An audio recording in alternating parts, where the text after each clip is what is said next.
Okay, this is a review for the Chapter 1 test that we will have tomorrow. The first thing you need to be able to do is to describe a pattern and write the next three numbers. So you'll see in the first problem we have 1, 11, 21, and 31. The pattern here would be to add 10, and then the next three numbers would be 41, 51, and 61. Number 2, we have 320 to 160 to 80 to 40. Remember, if you can't figure out between the first two numbers what the pattern is, you can look at the relationship between any of the two. So we can even look at 80 to 40. Well, how do I get from 80 to 40? Well, you could subtract 40, but that wouldn't apply to the first two numbers. So the only other option would be to divide by 2. And that is the pattern. The next three numbers would be 20, 10, and 5. The next thing you need to be able to do is to substitute the value for the variable and to solve. Remember, if a number and a variable are next to each other, that shows multiplication. Do your substitution and then box your answer. Make sure you show the substitution on your test tomorrow. Now, on the next problem, again, you're going to show the substitution and then box your answer, and 40 divided by 8 is 5. In number 5, we have a plus 19 when a is 32. Again, substitute the value for the variable and evaluate, and that would be 51.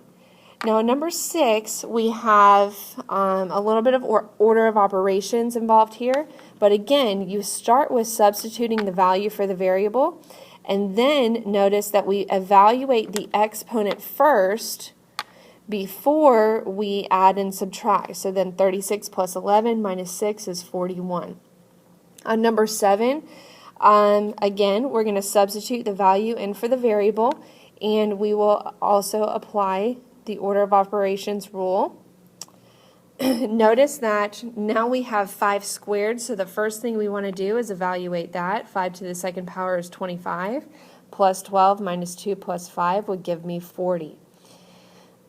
So concept here that you need to remember is always follow the order of operations when you're evaluating. Do the exponent first. On number 8, we're writing the product as a power. So you look at how many times the number is multiplied by itself. We see 12 multiplied by itself 4 times, so it would be 12 to the 4th power. On number 9, we see 3 multiplied by itself 3 times, so that would be 3 to the 3rd power. On number 10, we see g multiplied by itself 5 times, so that would be g to the 5th power. Now in number 12, now we are, and you'll notice in the test tomorrow that I'll be clear with the instruction. I'll say evaluate evaluate this power, or evaluate the power. So evaluate 7 to the 3rd, that would be 7 times 7 times 7, which would give us 343. And again, with 3 to the 5th. Now, this is not 3 times 5 is 15. The 5, the exponent, tells me how many times I multiply the number by itself. So 3 times itself 5 times would give me 243. On number 14, we have the order of operations again. Now, remember with groupings, we need to simplify as much as possible the top and the bottom, and then work it out from there. So 5 times 6 is 30, divided by 15 is 2. On number 15, if there's an operation inside those parentheses, which we do see right here, with 15 divided by 3, we have to do that first. So then we end up with 3 times 5 squared. Now, several people on their quiz on Friday did 3 times 5 is 15, and then they would have squared 15 to get 225. But that's not the order of operations. Order of operations tells me that I do the exponent first, which would be 5 squared is 25, times 3 is 75. So make sure that you don't mess that up on your test tomorrow. On the next one, we have x plus 9 equals 13. So we're using mental math to solve for the variable. Don't just plug in the number into the equation. You need to tell me that x would equal 4 and box that in. Number 17 is very similar. 36 equals 14 plus A, so you would need to tell me what A equals, and in this case it would be 22. Number 18, again, same thing. What number divided by 4 is 7? And that would be 28. So I would say that M equals 28. Now on number 19, you'll just have to listen to what I'm saying here. I believe it is in your chapter review book, if I remember correctly, or in the chapter review, chapter 1, chapter review on page 45, I believe. But here's the example. A ferry boat travels 80 miles, and it takes it 2 hours to get there. What is the rate at which it traveled? Okay, so you would need to plug in the numbers where they would go in the formula. So 80 goes in for D, and notice that I switched around the T and the R because the commutative property multiplication says I can multiply them in any order. 2 times 3 and 3 times 2 are both 6. So the proper way to write it is 2R. Now, if you were to write it R times 2 in the order, because we know that 2 is the number of hours, that's fine as long as you use the parentheses. Don't just write R2 because that's not algebraic format.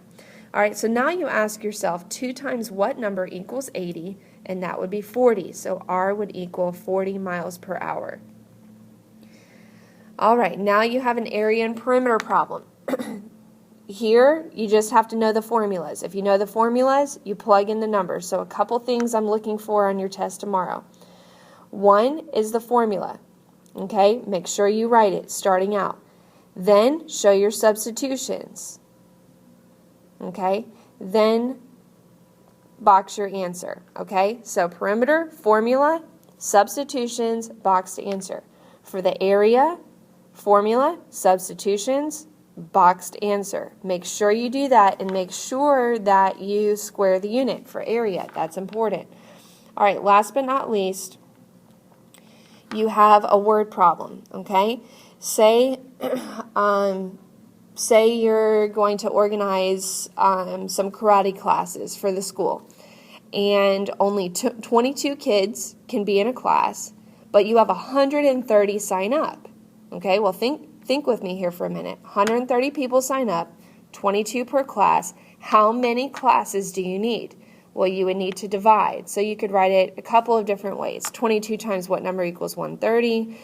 130 divided by what number equals 22? Or you could even do 130 in your calculators. This is probably what everybody would do, 130 divided by 22, which would then give me 5.9. But you can't have 5.9 classes, so it would round out to 6 classes. All right, so on your word problem on your test tomorrow, just make sure that you again go through the strategy. What information does the problem give you? What does it ask you to find out? And how do you connect them? Connecting involves an operation. If you understand all of that, that's everything you need to know for your Chapter 1 test tomorrow.